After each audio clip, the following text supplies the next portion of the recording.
본부.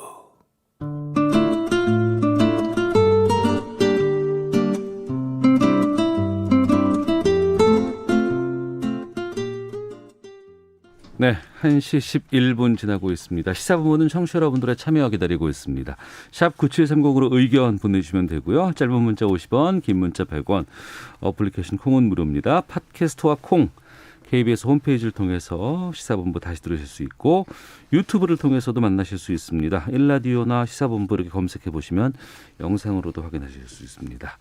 목요일입니다. 촌철살인의 명쾌한 한마디부터 속 터지는 막말까지 한 주간의 말말말로 정치권 이슈를 정리하는 각설하고 시작하겠습니다. 자, 이준석 국민의힘 전 최고위원 나오셨습니다. 안녕하십니까? 네, 안녕하세요. 그리고 오랜만에 자리하셨습니다. 네. 민주당 현근택 전 부대변인도 함께하십니다. 안녕하십니까? 네, 안녕하세요. 현근택입니다. 예. 기타로 나왔습니다. 고맙습니다. 네. 예. 국민의힘 서병수 의원이 이번에 국회 대정부 질문이 있었고 이 자리에서 박근혜 전 대통령에 대한 탄핵이 부당하다는 취지의 질문을 했는데요. 관련된 인서트 듣고 시작하도록 하겠습니다. 경제 5단체장들이 이재용 삼성전자 부회장의 사면을 요청했고요.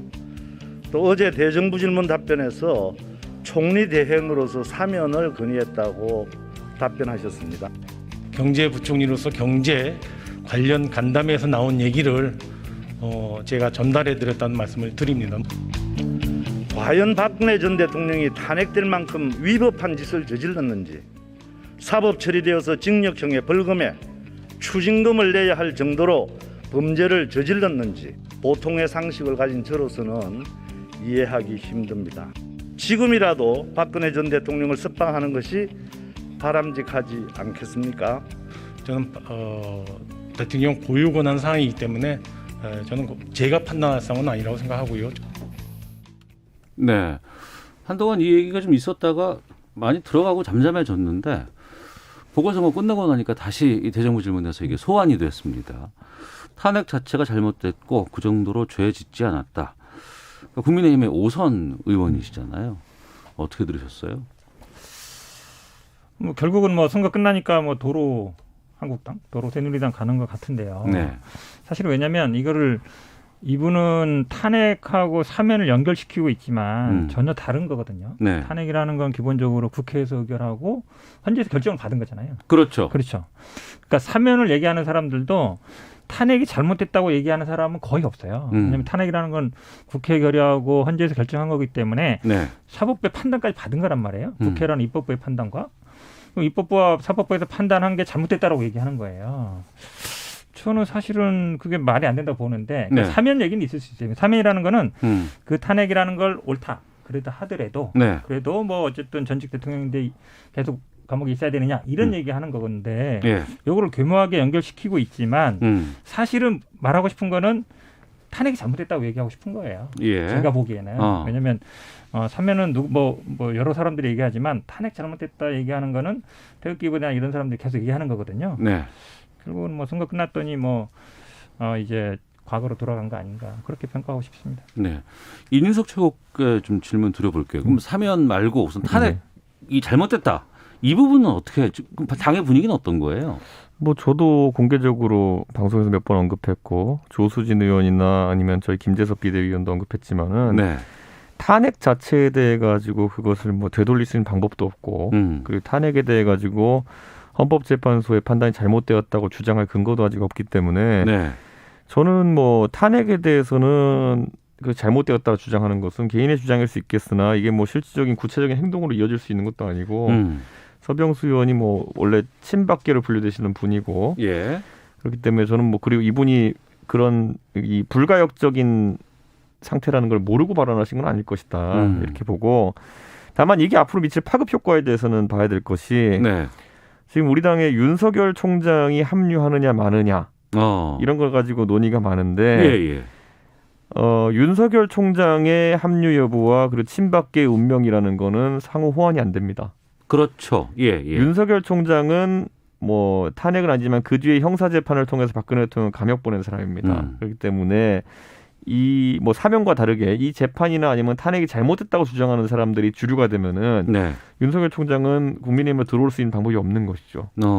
그렇기 때문에 지금 시점에서 이런 발언이 나온 것은 네. 서병수 의원이 지금까지 이런 발언을 하실 기회가 많았는데 공교롭게 선거 뒤니까 선거 뒤라고 분석하는 분도 있겠지만은 정계 개편을 앞두고 좀 이런 쪽에 둘레를 치고 있는 것이 아니냐 이런 해석도 가능한 부분이 있습니다. 뭐 대선이라든가 또 주도권이라든가 이런 부분에 대한 것까지도 좀 생각이 드는 것 같기도 한데. 지금 이준석 최고 얘기처럼 결국은 친박계의 생존 본능이라고 할 수도 있고요. 아니면 이제 윤석열 견제론이라도 볼 수 있는데 이게 사실은 친박계 잘 모르겠습니다만 사실 없어진 줄 알았는데 없어진 게 아니구나라는 생각이 들어요. 그 친이계나 이런 분들은 보면은 탄핵이 잘못됐다 얘기까지는 안 하거든요. 결국은 친박계의 영향력이 아직 살아있다. 도로 영남당 얘기하지만 결국은 그중에 핵심은 대구 경북이고 거기에 또 핵심은 물론 서병수 의원은 거기는 아닙니다만 친박계 결국은 저는 이게 친박계 주류의 생각일 것이다. 윤석열 총장이 들어오는 것도 반대하고 본인들이 만약에 윤석열 총장이 들어왔을 때는 본인들의 정치적인 입지도 줄어들지 않겠냐. 아무래도 반대 세력이니까 그런 여러 가지 포석이 좀 있는 것 같습니다. 탄핵 얘기를 꺼내는 거죠. 말씀하신 것처럼 정말 그 세력이 아직도 존재를 합니까? 그리고 영향을 미칩니까? 저는 뭐 그렇다고 보기는 어렵다. 이렇게 보고 이게 세력에 의한 발언이라고 보기는 어렵다. 물론 서병수 의원이 어떤 소통 과정을 통해서 어떤 분들과 상의했는지는 저도 잘 모르겠습니다만은 이번 선거를 통해서 소위 지난 총선을 통해서 소위 TK 지역의 의원들이라 하더라도 친박의 정체성을 가진 분들은 많지 않습니다.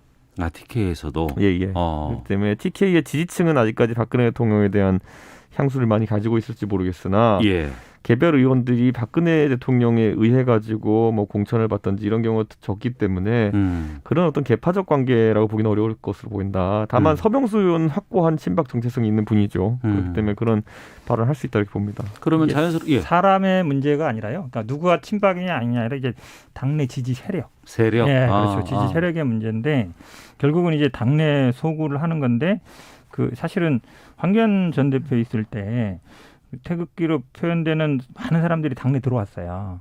그렇죠. 많이 들어와서 사실은 어찌 보면 그래서 당대표도 됐던 거거든요. 그 당시에. 근데 그분들이 아직도 이제 교체가 제대로 안 된 거다. 그러니까 당내 세력은 아직도 물론 특정일 누구라 친박으로 칭할 수는 없지만 소위 말하는 그런 분들이 당내 그래도 다수를 참하는 게 아닌가. 당원들 중에. 그런 저는 분위기라고 봐요.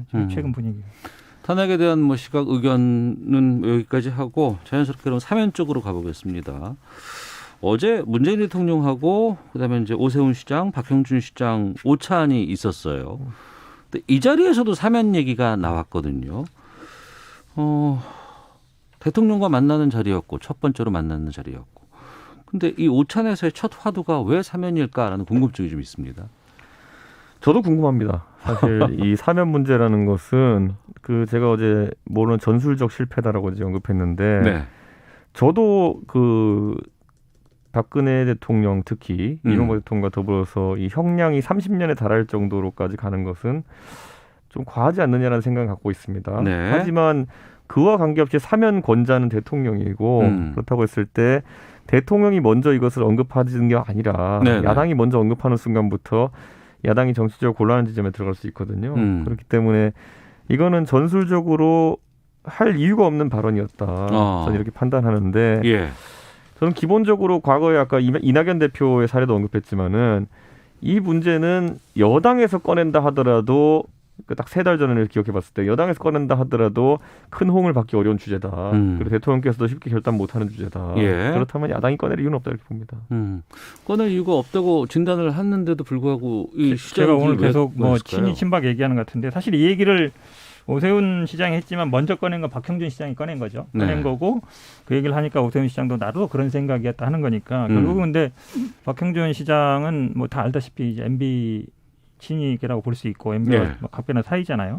그걸 염두에 뒀다고 봐요. 왜냐하면 본인이 일단 정치 얘기 재개도 했고 본인이 그동안 뭐 이런 정치적인 스탠스를 이번에 당선된데도 그래도 좀 뭐 보답이란 말은 좀 그렇지만 그걸 좀 염두에 뒀다고 보는데 사실은 이제 사면 문제는 저는 뭐 대선 때까지도 나올 수 있는 문제예요. 가장 뭐 지금 문재인 대통령 말씀처럼 근데 이제 청와대 얘기한 거 보면 당연히 동의는 아니지만 거절도 안 했다라는 표현이 있거든요. 그 얘기는 뭐냐면 이제 생각은 하고 있다는 얘기죠. 생각은 하고 있는데 언제 할 거냐. 시기적인 문제라는 건데 결국은 뭐 국민 여론을 볼 수밖에 없잖아요. 네. 근데 이게 많은 분들이 얘기하는 것처럼 우리 뭐 일본하고 관계도 그런 얘기 하잖아요. 진솔하게 좀 사과하고 반성하고 그게 돼야 되는데 그런 부분이 아마 좀 되면 여론도 좀 달라질 수 있다고 보는데 이게 뭐 탄핵도 잘못된 거고 뭐 판결 자체가 잘못된 거다 이렇게 가면 국민들도 제가 보기엔 그럼 뭐 사면 안 해주지 않으면 되지 뭐 이렇게 갈 수 있거든요. 그 부분 아마 좀 이 화두를 꺼낸 분들이 생각을 해봐야 될 것 같습니다. 이 화두가 나오니까 자연스럽게 지금 국민의힘 같은 경우에는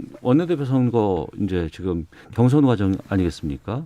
그러면 후보자들에게도 여기에 대해서 의견을 물을 수밖에 없고 또 여기에 대해서 또 다양한 내부적인 어떤 시각들이 좀 나올 것 같은데 당장 초선 쪽에서는 반대가 좀 꽤 있을 것 같은데요. 그리고 실제로 이런 화두를 꺼냈을 때 지금 국민들이 어떻게 반응한지를 보고 있기 때문에 저는 이 문제에 대해 가지고 원내대표 후보군이나 당대표 후보군에서 서병수 의원과 비슷한 입장을 견지하기는 쉽지 않을 것이다. 저는 그런 생각을 하고요. 예. 이미 저희가 구호상으로 뭐 탄핵의 강을 넘자부터 여러 가지 얘기했지만은 윤석열이라는 사람이 야권 범야권 대선 주자 1위를 하고 그리고 이런 서울시장 선거나 부산시장 선거 치르면서 태극기 문제에 존재감이 없는 상태 속에 선거 치러서 승리한 경험을 바탕으로 이제는 저희 지지층도 다른 선택을 할 것이다. 저는 그 생각하고요.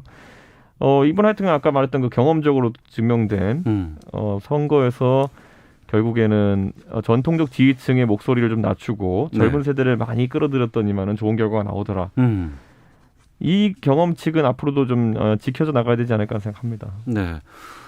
민주당도 어차피 올 1월 초에 이낙연 전 대표가 이걸 던져서 상당히 곤욕을 치렀잖아요. 그렇죠. 사실은 이 부분이 뭐 굉장히 뜨거운 감자죠. 이낙연 대표도 이것 때문에 어찌 보면 굉장히 손해를 많이 봤다라고 볼 수 있어서 지금 사실 이게 뜨거운 감자다 보니까 이제 이준석 최고도 이거는 뭐 여당에서 제기해야 된다 얘기하는데 사실 여당에서 제기할 문제는 아니죠. 오히려 야당 인사 지금 이렇게 뭐 친박이든 아니면 친이계든 그 전에 이해관계가 있던 사람들이 제기하는 게 오히려 맞고 결국은 여론이 얼마나 움직일 거냐가 중요한데 이게 뭐 정치적으로 예를 들어서 유불리를 따질 일은 아닌 것 같고요. 그리고 국민들이 돌아설 수 있는 여론을 만드는 거 그것도 제가 보기에는 아까도 말씀드렸습니다만 이걸 제기하는 분들이 그 역할을 해야 된다. 그냥 대통령이 결정만 해라 한다고 해서 될 일이 아니거든요. 국민들이 사실은 20대, 30대들이 보기에는 우리가 전두환 노태우 대통령 이렇게 풀어줬더니 뭐 골프나 치러 다니고 있다. 이게 딱 박혀 있거든요. 그러니까 전직 대통령이라 해서 특혜를 받으면 되겠느냐. 이 생각이 많단 말이죠. 지금 젊은 분들은 꼭 왜 딴 사람은 안 해주고 대통령만 해줘? 이 생각이 있는 거잖아요. 근데 그거를 어떻게 해소시킬 거냐. 그 고민을 해야 되는 것이지 대통령이 무조건 결단해서 하십시오. 이렇게 얘기하는 건 제가 보기에 조금 아닌 것 같아요. 그러니까 국민의힘 같은 경우에도 당장 보면은 김종인 전 비대위원장이 떠나고 나서 이 일이 지금 벌어지고 있는데 있을 때 한 넉 달 전인가요? 이미 관련해서 사과를 한 거 아니에요. 탄핵과 관련해서 국민한테.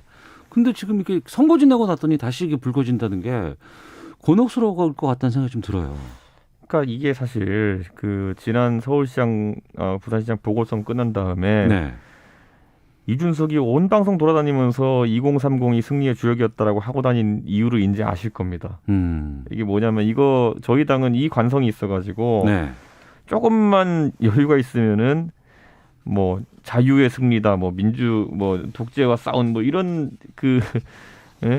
발언들이 나올 수밖에 없는 지금 내부 구조가 좀 있거든요. 그래서 최대한 이번에 불가역적으로 이것을 변화를 만들어내기 위해 가지고 선거 끝난 다음에도 계속 이제 젊은 세대에 집중하는 분위기를 만들려고 했던 겁니다. 근데 지금 당장 전당대회와 원내대표 선거가 겹치는 상황 속에서 슬슬 이게 좀 몸이 필요하면 올라오는 이런 대상포진 같은 느낌으로 또 하나씩 올라오고 있습니다. 제가 봤을 때는.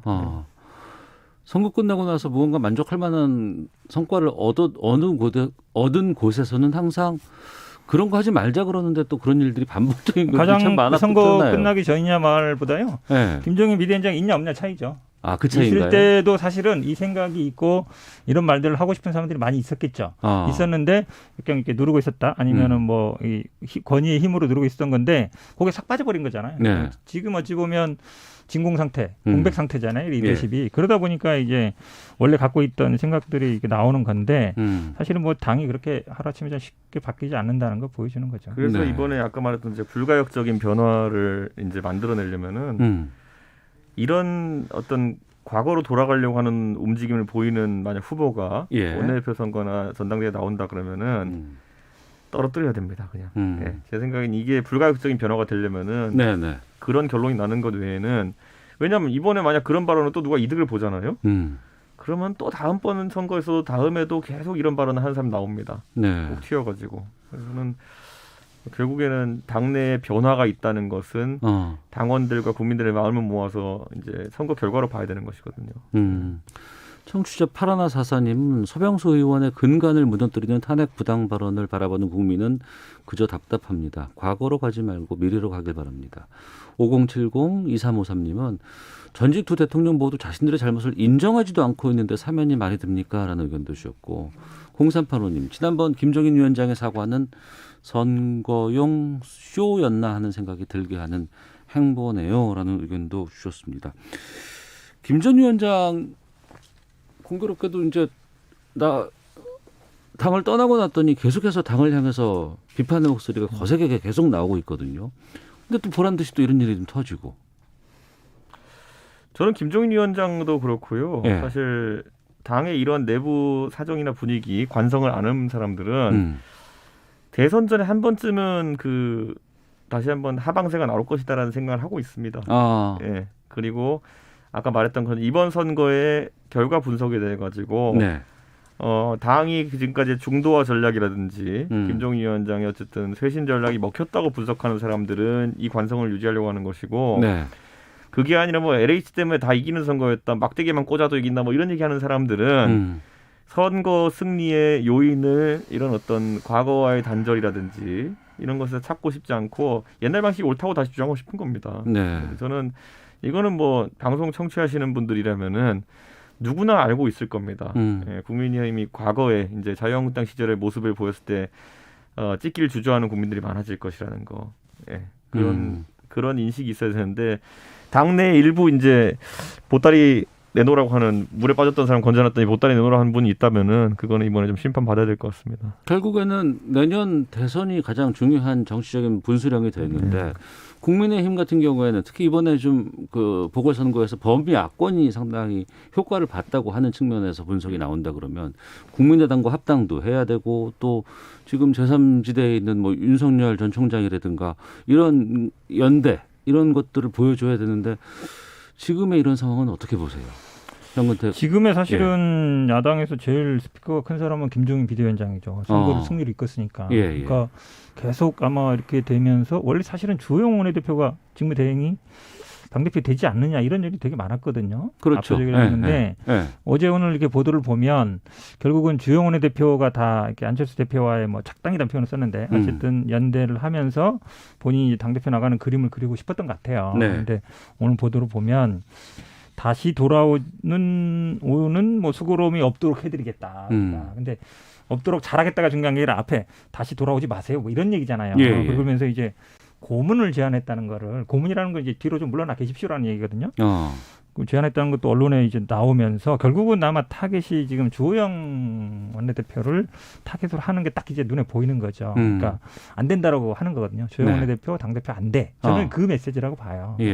근데 물론 뭐 특정인을 어떤 게 모르겠지만 결국은 주도권 싸움은 그래도 제가 보기에는 지금은 김종인 비대위원장이 갖고 있어요. 왜냐하면 언론의 보도도 그렇고 선거를 치렀기 때문에 제가 보기에는 아마 주호영 원내대표가 굉장히 지금 곤란한 위치로 가는 것 같습니다. 네. 영감님이랑 척지고 잘 된 사람 없습니다. 저는 지금 상황에서라도 그런 겁니다. 김종인 위원장이 뭐 많은 사람들이 이제 상상 속에서 이제 김종인 위원장에 대한 공격을 했거든요. 저분이 무슨 자기가 대선 나갈 꿈을 꾸고 있다는지 아니면 뭐 비대위 뭐 선거 끝나고도 안 물러날 거라는지. 그런데 보란 듯이 그냥 자기가 던지고 나갔거든요. 그러니까 일반적으로 사람들이 상상하는 그런 어떤 단계의 정치를 하는 분이 아닙니다. 그렇기 때문에 지금도 포석을 두고 있는 거거든요. 포석을 두고 있다. 그러니까요. 근데 그 포석이 무엇인지는 이미 알만한 사람들은 알고 그것을 대비하고 있는 것인데 지금 이제 이 장기를 두는 게 아니라 꼭 장기판에서 알까기 하는 분들이 있어요. 지금 눈앞에 보이는 이익에 급급해가지고 이렇게 알까기 하지 않으셨으면 좋겠습니다. 그거 다 미리 깔아두는 이유가 있는 그런 돌들입니다. 예. 포석 고민하고 있는데 알까기 하지 마라. 네. 알겠습니다. 자, 기상청 갔다가 교통정보 확인하고 다시 돌아와서 두 분과 다음 주제로 가보도록 하겠습니다. 먼저 날씨와 미세먼지 정보 윤지수 씨입니다. 네, 오늘은 전반적으로 구름량이 많습니다. 볕이 어제보다는 조금 덜 강한 듯 하지만 그래도 기온이 많이 올라 오늘도 초여름처럼 기온이 오른 상태고요. 지금 서울 기온 26도대를 가리키고 있습니다. 오늘도 평년 기온을 크게 웃돌아 6월 하순처럼 높은 기온 예상되는 가운데 대전과 청주의 낮 최고 기온 8도, 서울, 세종, 광주, 대구 등은 27도로 많은 곳에서 25도를 훌쩍 넘는 초여름 날씨를 보이겠습니다. 내일은 일부 지역에 비 예보가 있고 빗방울이 떨어지는 곳도 많아서 오늘처럼 기온이 높진 않겠습니다. 내일 낮 최고 기온 서울, 광주 23도를 비롯해 전국은 15도에서 24도 사이가 예상됩니다. 오늘 고기압 가장자리에서 구름량이 많겠고요. 낮에 전라도 서해안 지역은 산발적으로 빗방울 떨어질 것으로 보이고 내일은 서해상에 기압골이 놓이면서 전라권과 제주도 지방을 중심으로 새벽부터 아침 사이에 비 예보가 있습니다. 중부지방과 경상권 서부 지역은 내일 가끔 빗방울 예보 있다는 점 참고하시기 바랍니다. 오늘 미세먼지 상황이 지금 수도권 지역을 중심으로 나쁨 단계를 보이고 있습니다. 서울의 경우 초미세먼지는 1세제곱미터당 44 마이크로그램, 미세먼지는 83 마이크로그램으로 평소보다 2배 이상 많은 상황이고요. 서울과 인천, 경기 남부 지역은 종일 나쁨 단계, 그리고 충청북도나 충청남도, 대구, 경북 등은 오후에 일시적으로 나쁨 단계를 보이겠습니다. 아직까지 오존 상황은 좋지만 오늘도 오존 상황이 나쁨 단계를 보이는 곳이 많겠습니다. 지금 서울 기온은 26.9도, 습도는 26%입니다. 지금까지 미세먼지와 날씨 정보였습니다. 다음은 이 시각 교통 상황 알아보겠습니다. KBS 교통정보센터의 정현정 씨입니다. 네, 현재 도로 위에는 작업이 한창인데요. 주의가 필요한 구간들이 많으니까요. 속도 줄여서 안전하게 지나셔야겠습니다. 먼저 경부고속도로인데요. 서울 방향으로 천안분기점에서 작업을 하고 있고요. 더 가서 기흥에서 수원까지와 양재에서 반포까지 정체입니다. 반대 부산 쪽인데요. 한남에서 서초까지와 죽전에서 수원까지 제속도 못 내고 있습니다. 서해안고속도로는 서울 방향으로 일직분기점에서 금천까지 정체고요. 인천 공항고속도로는 공항 쪽입니다. 청라 나들목 진출로에서 천천히 갑니다. 서울 시내 상황은 서부간선도로 위주로 혼잡한 상황인데요. 성산대교 쪽으로 신정교에서 성산대교 지나는데 10분 넘게 소요됩니다. 내부순환도로는 성산 쪽으로 정릉에서 국민대까지 1차로를 막고 보수작업을 하고 있습니다. 여파로 종안분기점부터 밀리고 있습니다. KBS 교통정보센터에서 정현정이었습니다.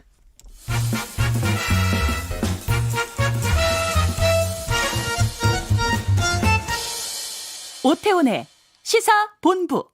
네, 각설하고 돌아왔습니다. 더불어민주당 현근택 전 부대변인, 국민의힘 이준석 전 최고위원과 함께하고 있습니다.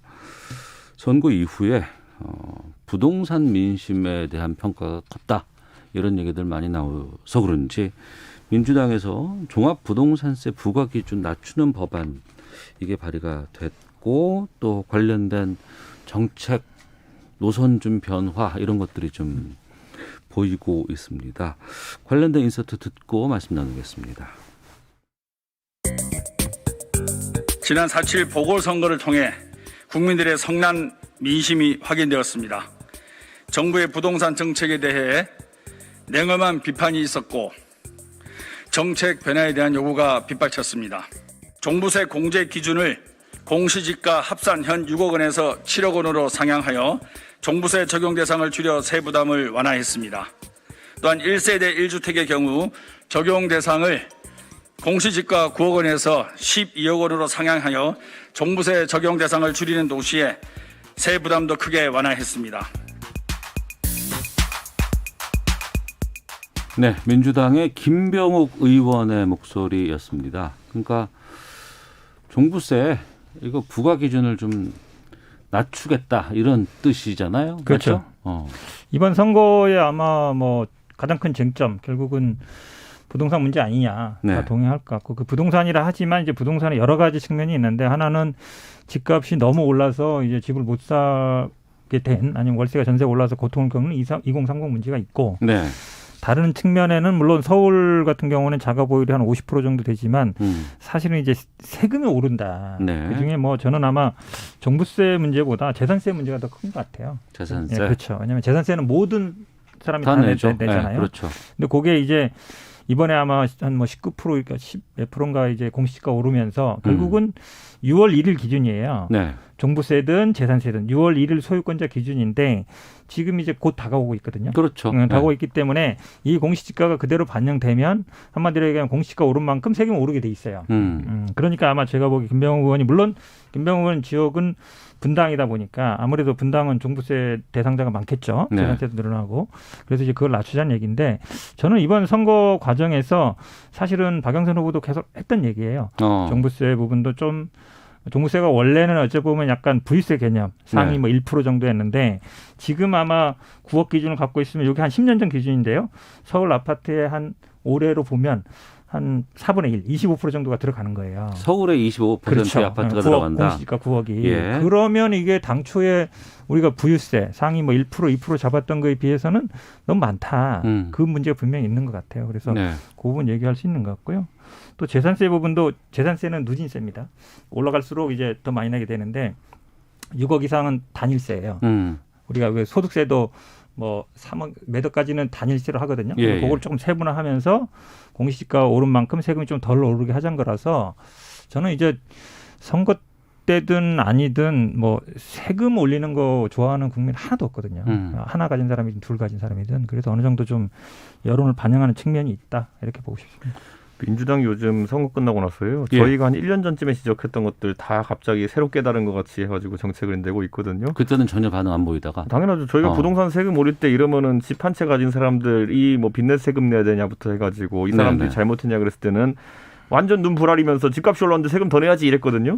지금 와가지고 선거로 뜨거운 맛을 보고 나니까 네. 생각이 바뀐 것 같은데 이 일뿐이겠습니까? 앞으로도 좀 뜨거운 맛을 봐가지고 예. 좀 이런 정책에 있어가지고 일방통행식 행보를 했던 것에 대해서 반성을 했으면 좋겠고 당장 최근 논란이 되고 있는 백신 스와프 문제도 예. 작년 12월 27일 날 저희 당의 박진 의원이 언급했던 것인데 그때는 이런 지하에 거절해놓고 지금 와가지고 급하니까 하겠다고 하는 거 아닙니까? 예. 저는 부동산 관련해서도요. 지금 뭐 전월세, 뭐 대출 규제 이런 것들 한 6개월 전에는 자신감 있게 발표했던 것들 네. 어떻게 걷어들일지 고민하고 있을 겁니다.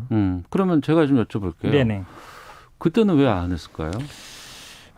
굉장히 어려운 질문인데요. 뭐 저는 사실은 개인적으로는 뭐 대출 규제는 좀 풀어줘야 된다는 얘기 했었어요. 제가 왜냐하면 소득이 제 주변에도 보면은 뭐 소득이 부부 요즘 맞벌이를 많이 하니까 한 네. 8천, 9천 뭐 1억 되는데 요 LTV 때문에 LTV가 40% 50% 잡혀 있잖아요. 네. 조정 지역이 50%밖에 대출이 안 되는 거예요. 네. 나 소득은 있는데 못 사는. 그리고 현금 있는 사람만 사야 되느냐 이제 이런 얘기들이 있기 때문에 저는 뭐 개인적으로는 계속 이걸 좀 풀어야 된다고 얘기했었는데 네. 사실은 이제 종부세, 재산세 이 부분은 저는 뭐 일단 지금 말씀하신 것처럼 야당은 계속 주장해 왔지만 아마 선거 과정에 그 여론들이 반영되는 과정이라 봐요. 그래서 네. 그 당시에 그럼 틀린 거 아니냐? 뭐 그렇게 꼭 얘기할 필요는 없는 것 같고요. 왜냐하면 결국 정책이라는 거는 뭐 국민들이 어느 정도 지지를 하느냐, 거기에 달려 있다고 봅니다. 그런데 이제 지금 나오는 반응들을 보면 이런 분위기도 있지만 진성준 의원 같은 경우에는 아니 그 무주택자들에게 혜택을 주기 위한 것들로 가야지 왜 감세를 먼저 지금 논의를 하느냐라는 불만들도 갖고 있는 분들 꽤 계시더라고요. 저는 양자택일 문제는 아니라고 봐요. 기본적으로. 왜냐하면 종부세라는 건 기본적인 성격이 저는 부유세 성격이 있다고 보고 예. 그게 만약에 아까 말씀처럼 4분의 1이 들어간다 그러면 그건 사실은 재산세가 별로 다르지 않은 거거든요. 대부분의 그럼 내년 되면은 아마 더 늘어날 거예요.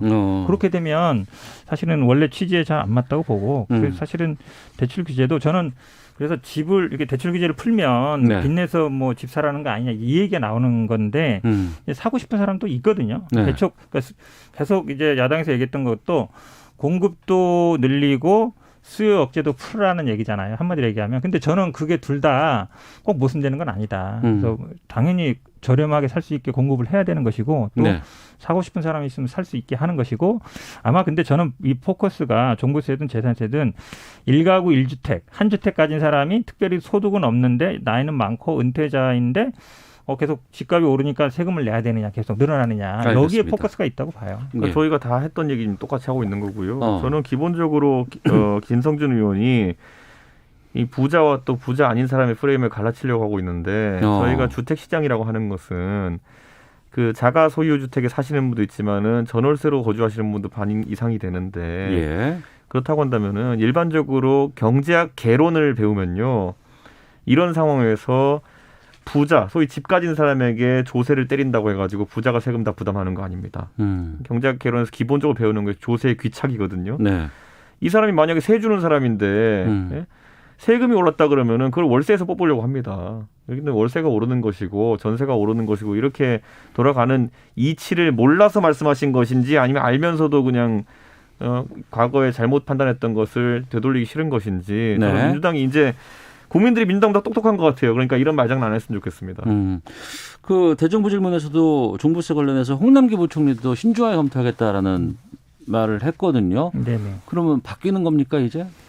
아마 당내 치열하게 논쟁이 될 것 같아요. 지금 아마 왜냐하면 김병욱 의원 이거 뭐 지역구 차이도 있습니다. 예, 김병욱 의원은 분당이고 진성준 의원은 아마 그 지역에 아마 이런 여론이 많지 않을 수 있는데 결국은 아마 이게 당내에서도 뭐 지도부는 물론 약간 보조를 맞춰라는 얘기도 있지만 네. 또 들어보면 의외로 또 이 법안에 대해서 해야 된다라는 분들도 꽤 있어요. 그러니까 서로 완전 일치되는 건 아니죠. 어떻게 보면 내부적인 논쟁 중인데 저는 뭐 그게 민주주의 사회는 충분히 있을 수 있다. 그리고 왜냐하면 뭐 국회의원이 법을 발의할 때 예를 들어 다 뭐 당지도부 상에서 하는 건 아니거든요. 네, 이미 발의했으면 이걸 가지고 이제 치열한 논쟁이 아마 벌어질 것 같고 그럼 당연히 뭐 의원총회 같은 데도 나중에 최종 결정하겠지만 네. 그리고 이제 논쟁 시작을 던졌다. 화두를 던진 거라고 봅니다. 이게 그럼 아무래도 이게 먼저 나온 거는 6월 말까지 이거 반영이 된다?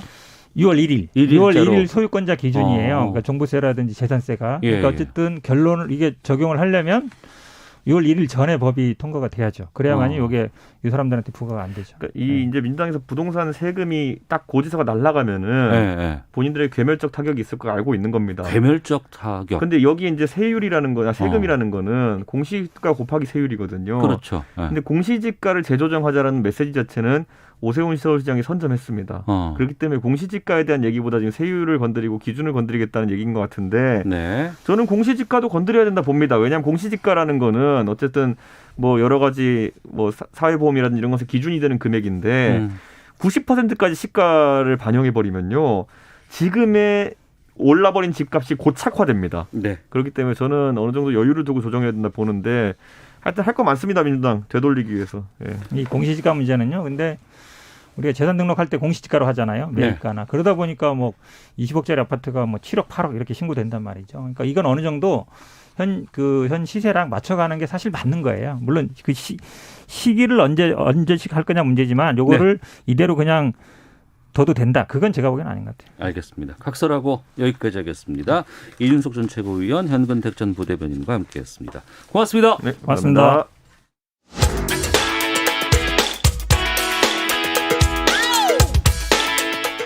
오태훈의 시사본부는 여러분의 소중한 의견을 기다립니다. 짧은 문자 50원, 긴 문자 100원의 정보